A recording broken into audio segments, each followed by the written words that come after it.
Good morning students. एक बार फिर से मैं उपस्थित हूँ आपका नाइन्थ क्लास की बुक इकोनॉमिक्स की सेकंड चैप्टर है the story of village Palampur. The story of village Palampur, इसकी हम शुरुआत करेंगे और इसमें हम समझने की कोशिश करेंगे कि इस चैप्टर में है क्या और आपको पढ़ना क्या है, समझना क्या है। एक चीज़ हम आपको बताते चलें कि the story of village Palampur ये एक ऐसा चैप्टर है जिसमें कि आपको मेनली एक गांव की जो कंडीशन होती है, गांव की जो लाइवलीहुड होती है, उस लाइवलीहुड को इस चैप्टर में आपको बताया गया है या बताने की कोशिश की गई है। आपको ये बताया जाएगा कि वहाँ के लोगों का जो मेनली लाइवलीहुड का क्या ज़रिया है, यानी कि एग्रीकल्चर की क्या कंडीशन होती है, गांव में एक सोशल डिवीज़न कैसा होता है, खेती की कैसी कंडीशन होती है, मार्केट की क्या कंडीशन होती है, खेती जो सबसे बड़ा ऑक्यूपेशंस होता है, उस एग्रीकल्चर ऑक्यूपेशन के अलावा भी क्या अनदर तरह की कोई एक्टिविटीज़ होती हैं यहाँ पे, उन सारी चीज़ों को आपको समझने को मिलेगा। और आपको आज के इस संदर्भ में हम अगर बात करें या आज के हिसाब से अगर हम बात करें तो कहीं ना कहीं एक गांव और शहर के बीच का जो डिफरेंसेस है वो भी आपको यहाँ पे जानने और समझने को मिलेगा। तो शुरू करते हैं। ये विलेज पालमपुर जो है ये एक इमेजिनरी गांव है, माँ जो कि आपके चैप्टर में दिया हुआ है कि इमेजिनरी गांव है, एक काल्पनिक गांव है। और इस काल्पनिक गांव के माध्यम से, जब कि मैंने आपसे कहा गांव का जो एक पूरा जो इमेज होता है वो उसको इस चैप्टर में प्रेजेंट करने की कोशिश की गई है। जैसा कि लिखा भी है, Palampur is a small hypothetical village having about 450 families. It is 3 kilometers away from the Raiganj big village. Shahpur is the nearest town to the village. यानी कि वो सारे कंडीशंस हैं जो कि नॉर्मली एक गांव में होता है या गांव के लिए ये कंडीशंस होता है। The village is well connected with the neighboring villages and towns. Village is well connected by the road and most of the houses are electrified. यानी कि वो एक ऐसा गांव है जिसके कि पड़ोस में भी कई सारे गांव और शहर भी हैं, जो कि आमतौर पे होता भी है। इसके अलावा है कि विलेज जो है वो रोड और इलेक्ट्रिसिटी से पूरी तरह से कनेक्टेड है, यानी कि इस गांव में आने जाने के लिए सड़क की एक अच्छी सुविधा है और जो कि कह सकते हैं कि एक उस गांव से कनेक्ट करने का या कम्युनिकेशन का एक बहुत बड़ा ज़रिया है। इसके अलावा लिखा है कि it has a 2 primary school and 1 high school. यानी कि यहाँ पे मेनली 2 स्कूल हैं, एक प्राइमरी स्कूल और एक high school. There is a government primary health centre and a primary dispensary. जैसे कि नॉर्मली गांव में आमतौर पे ये होता भी है कि सरकार की छोटे छोटे जो प्राइमरी हेल्थ केयर है वो गांव में अवेलेबल होता है, जो कि यहाँ पे भी जिस हम पालमपुर विलेज की बात कर रहे हैं यहाँ पे भी अवेलेबल है। अब आते हैं मेन प्रोडक्शन एक्टिविटीज़ के हिसाब से अगर हम बात करें तो कहते हैं कि farming is the main production activity in the village Palampur. Most of people are dependent on farming on their livelihood. जो कि मैंने आपको पहले भी कहा था कि गांव में ऑक्यूपेशंस या फिर कमाई का जो ज़रिया होता है वो सबसे बड़ा होता है एग्रीकल्चर। और यहाँ पे भी वही हालत है कि लोग ज़्यादातर क्या है कि एग्रीकल्चर पे डिपेंडेंट हैं। नॉन फार्मिंग एक्टिविटीज़ भी यहाँ पे हैं, जैसे कि डेयरी होता है, small scale and manufacturing industries है, और activities whips and potters ETC. यानी कि बुनाई का भी काम होता है गांव में। आमतौर पर पॉटर्स का काम होता है। पॉटर्स का मतलब जिसमें कि हम कह सकते हैं कि जो एक विशेष कम्युनिटी होती है गांव में, जिसको कि कुम्हार जाति के नाम से हम लोग जानते हैं, जो कि बर्तन बनाने का काम करता है। ट्रांसपोर्ट ये भी एक ज़रिया है जो नॉन फार्मिंग एक्टिविटीज़ है, यानी कि खेती के अलावा, फार्मिंग के अलावा ये सब सारे वो एक्टिविटीज़ हैं जिनसे कि लोगों की ज़िंदगी चलती है और लाइवलीहुड का ज़रिया होता है। और इसके अलावा है फैक्टर्स ऑफ प्रोडक्शन या फिर requirements for production of goods and services. यानी कि प्रोडक्शन में या प्रोडक्शन के वो कौन कौन से ऑब्जेक्टिव्स हैं, कौन कौन से कारक हैं, कौन कौन सी चीज़ों का क्या कंट्रीब्यूशन होता है, उसको यहाँ पे समझने की कोशिश करेंगे। जैसे लिखा है कि किसी भी प्रोडक्शन को करने में लैंड, लेबर और capital are the basic requirements for the production of goods and services which are popularly known as the factors of production। यानी कि इसे मेनली हम फैक्टर्स ऑफ प्रोडक्शन के नाम से जानते हैं, जिसमें कि लैंड, लेबर और कैपिटल का सबसे इम्पॉर्टेंट रोल होता है। यानी कि इन सारी चीज़ों का अगर कंट्रीब्यूशन ना हो तो शायद हम एक बेहतर प्रोडक्शन नहीं कर सकते, या प्रोडक्शन का कह सकते हैं कि इमेजिनेशन भी नहीं कर सकते।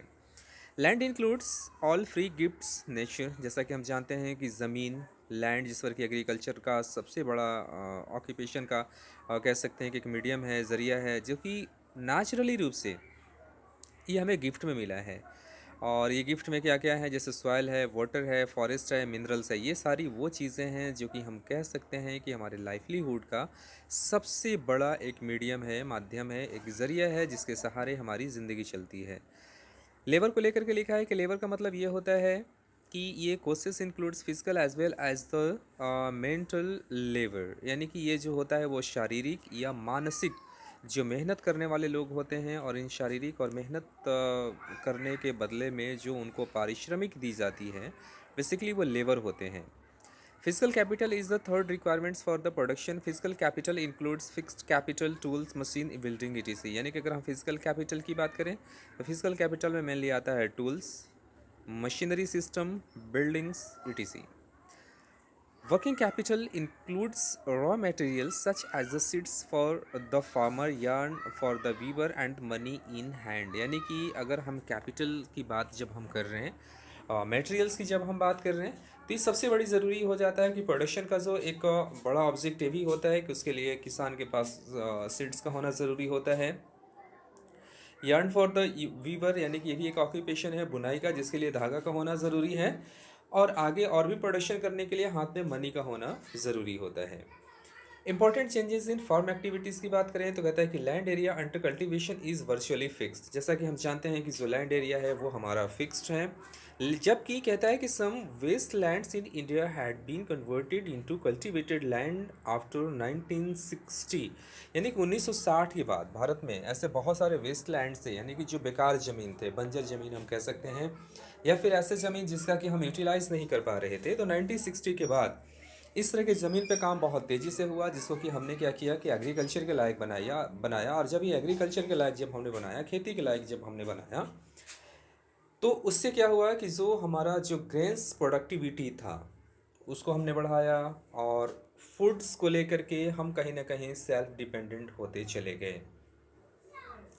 तो कहता है कि ओवर द ईयर्स, यानी कि वर्षों से, कहता है कि there have been important changes in the way of farming which have allowed the farmers to produce more crops from the same amount of land.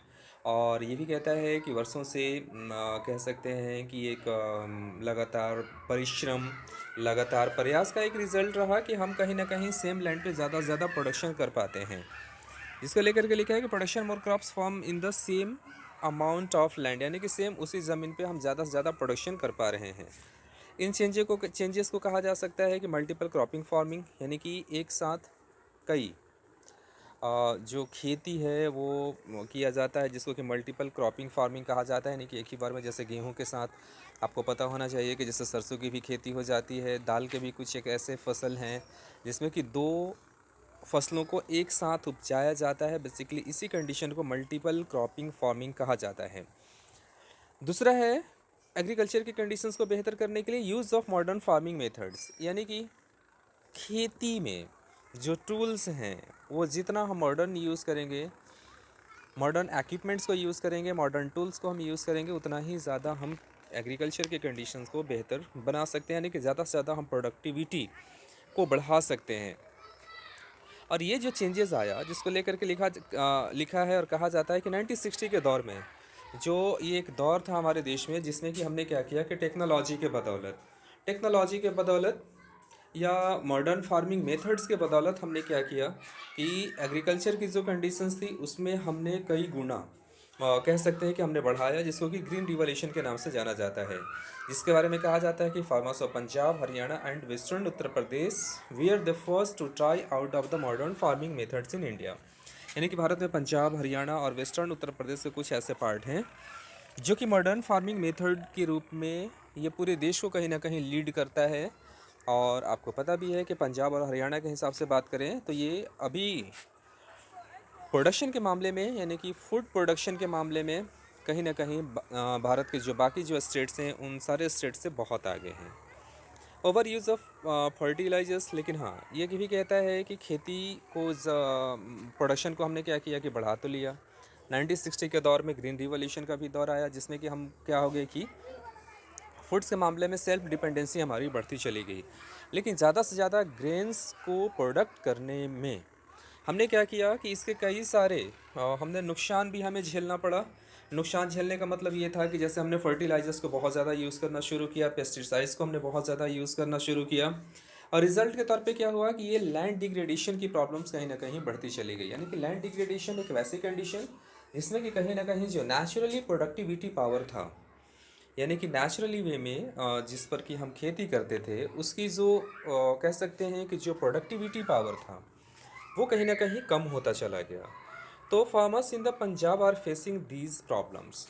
तो जाहिर सी बात है कि जब इस तरह के प्रॉब्लम्स बढ़ते चले गए तो उस बढ़ते हुए प्रॉब्लम्स को लेकर के आज पंजाब के किसान कुछ प्रॉब्लम्स को फेस कर रहे हैं। क्या क्या है, जिसमें लेबर्स को लेकर के लिखा है कि after land labour is the next basic factors of production. हमें मालूम है कि लैंड के बाद लेबर दूसरा सबसे इंपॉर्टेंट फैक्टर है प्रोडक्शन का। Small farmers provide their a own labour, whereas medium and the large farmers make use hired labor to work on their fields। मतलब ये है कि जैसे कि हम लेबर की चूँकि हम बात कर रहे हैं, तो जो छोटे किसान हैं वो क्या करते हैं कि वो खुद ही काम करते हैं। बाहर से लेबर्स को हायर करना उनके लिए पॉसिबल इसलिए नहीं होता कि क्योंकि कहीं ना कहीं एग्रीकल्चर पे उनका जो कॉस्ट है वो बढ़ना शुरू हो जाएगा, और जब वो कॉस्ट बढ़ेगा तो कहीं ना कहीं उनकी लागत बढ़ेगी और वो उनके लिए एक परेशानी का कारण बन जाएगा। जिस वजह से क्या है कि फिर मीडियम और जो लार्ज फार्मर्स हैं वो क्या करते हैं कि अपने खेती के काम को बेहतर करने के लिए वो बाहर से लेबर्स को हायर करते हैं। There are many landless families in Palampur which provide labours. और कहता है कि नॉर्मली जो गांव में आमतौर पे होता है आज के टाइम में, उसी तरह से पालमपुर को लेकर के भी लिखा है कि जिसमें ज़्यादातर ये लोग क्या करते हैं कि बाहर से लेबर्स को हायर करते हैं। As the work is less और the number of labours they are not given minimum wages set by the government. और जिस वजह से क्या होता है कि काम कम होने की वजह से, लेबर्स ज़्यादा होने की वजह से गवर्नमेंट ने जो वेजेस फिक्स्ड किया हुआ है वो एक फ़िक्स्ड वेजेस भी इन लोगों को नहीं मिल पाता, क्योंकि इस कंडीशन में बहुत ज़्यादा मुश्किल हो जाता है। क्योंकि आपको पता है कि जहाँ भी लेबर की ज़रूरत है अगर, और काम कम है और काम करने वाले लोगों की संख्या अगर ज़्यादा है, तो उस कंडीशन में जो एक फ़िक्स्ड वेजेस की जो हम बात कर रहे हैं वो डेफिनेटली उनको नहीं मिल पाता। So some labourers migrate to the cities. तो फिर क्या होता है कि वहाँ से बहुत सारे जो लेबरर्स हैं वो सिटी को माइग्रेट कर जाते हैं। कैपिटल की बात करें तो after land and the labour, capital is another basic factor of production. All categories of farmers, जैसे कि स्मॉल और मीडियम और लार्ज की बात करें, require capital. Small farmers borrow from the large farmers और द विलेज मनी लैंडर्स और the traders who supply them various inputs for cultivation. यानी कि इसमें कैपिटल की तो ज़रूरत होती है, और कैपिटल को लेकर के लिखा है कि जो छोटा किसान है वो क्या करता है कि जो मीडियम या जो लार्ज कह सकते हैं कि जो फार्मर्स हैं उनसे वो उधार लेता है। जो बड़े बिजनेसमैन होता है उनसे मनी लेंडर्स जो होते हैं उनसे वो मनी को उधार लेता है, और उधार लेकर के क्या करता है कि वो अपने एग्रीकल्चर एक्टिविटी को आगे बढ़ाता है, तो उनके लिए एक परेशानी का कारण बनता है। आगे कहते हैं कि modern farming requires a great deal of capital. यानी कि अगर हम मॉडर्न फार्मिंग के हिसाब से अगर हम बात करें तो मॉडर्न फार्मिंग में हमें ज़्यादा कैपिटल की ज़रूरत होती है। जिसमें लिखा है कि farmer produce crops on their lands by using the three factors of production. जिसमें कि लैंड, लेबर और कैपिटल की तो ज़रूरत होती ही है। They retain a part of produce for self consumption and sell the surplus in the nearby market. Normally farmer क्या करता है कि जो प्रोडक्शन एक्टिविटी करता है उस प्रोडक्शन एक्टिविटी में उससे एक बड़ा भाग या बड़ा पार्ट क्या करता है कि वो खुद के खाने के लिए यूज़ करता है, खुद के कंजम्पशन के लिए यूज़ करता है, और उसका एक बड़ा भाग यानी कि कंजम्पशन के अलावा जो रेस्ट ग्रेन्स होता है उसको नज़दीकी के मार्केट में सेल करता है, और वही उसके लिए इनकम का एक ज़रिया होता है।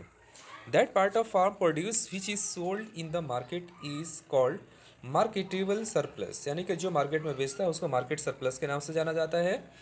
Small farmers have a little surplus output. और जो छोटे किसान हैं उनके लिए जो आउटपुट्स होता है वो सरप्लस जो आउटपुट होता है वो भी काफ़ी छोटा होता है। It is the medium and the large farmers mainly who have substantial surplus produce for selling in the market. और इस तरह से कहता है कि जो लार्ज फार्मर्स ही होता है मेनली, वही क्या करता है कि मार्केट में अपने प्रोडक्ट को वो सेल कर पाता है।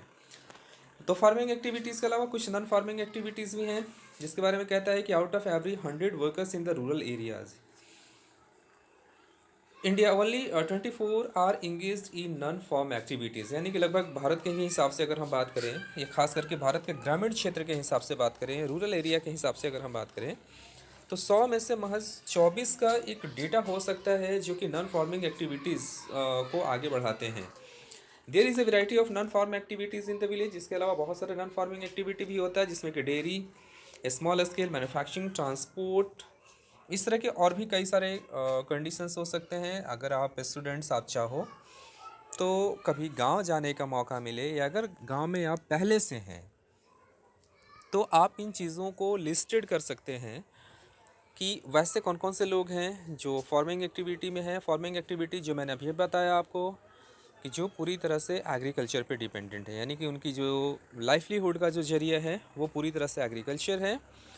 और आपको एक बड़ी संख्या में वो लोग भी दिखेंगे जो नॉन फार्मिंग एक्टिविटी करते हैं अपनी लाइवलीहुड के लिए। नॉन फार्मिंग एक्टिविटी में जो कि खेती नहीं करते, जैसे वो छोटे छोटे दुकान चलाते हैं, डेयरी फार्म चलाते हैं, मैन्युफैक्चरिंग करते हैं छोटे छोटे चीज़ों का, ट्रांसपोर्ट एक्टिविटीज़ में हो सकते हैं, वो छोटे छोटे किराने की दुकान हो सकते हैं उनके वो। तो यानी कि ऐसे कई सारे एक्टिविटीज़ हो सकते हैं जो नॉन फार्मिंग एक्टिविटी का पार्ट हो सकता है। तो मैं ये कहूँगा कि कभी आपको चांस मिले देखने का, जानने का, तो डेफिनेटली आप इस तरह की चीज़ों को लिस्टेड करें। इसके अलावा some of the people are engage in these non farming activities, और एक बड़ी जो जनसंख्या होती है वो इसी तरह की नॉन फार्मिंग एक्टिविटीज़ में इंगेज होता है। तो हम आपको फिर से बताते चलें कि द विलेज पालमपुर की जो हम लोग पूरी कहानी पढ़ रहे हैं, दी स्टोरी ऑफ विलेज पालमपुर की जो हम लोग कहानी पढ़ रहे हैं, इस कहानी में मेनली शहर और गांव को कंपेयर करने की कोशिश की गई थी। इस चैप्टर क्लास में आप देखेंगे भी तो ये किसानों की नॉर्मली क्या प्रॉब्लम्स हो सकते हैं, प्रॉब्लम्स को लेकर के बताया गया है। प्रॉब्लम्स में क्या क्या प्रॉब्लम्स हो सकते हैं, क्या क्या वो चीज़ें हैं जो इनको अवेल नहीं हो पाता, वो सारी चीज़ें यहाँ पे बताई गई है। आप उन चीज़ों को देख सकते हैं, समझ सकते हैं। इसके बावजूद भी कोई सवाल हो तो आप हमें बता सकते हैं। तो आज यहीं तक, मिलते हैं नेक्स्ट वीडियो में।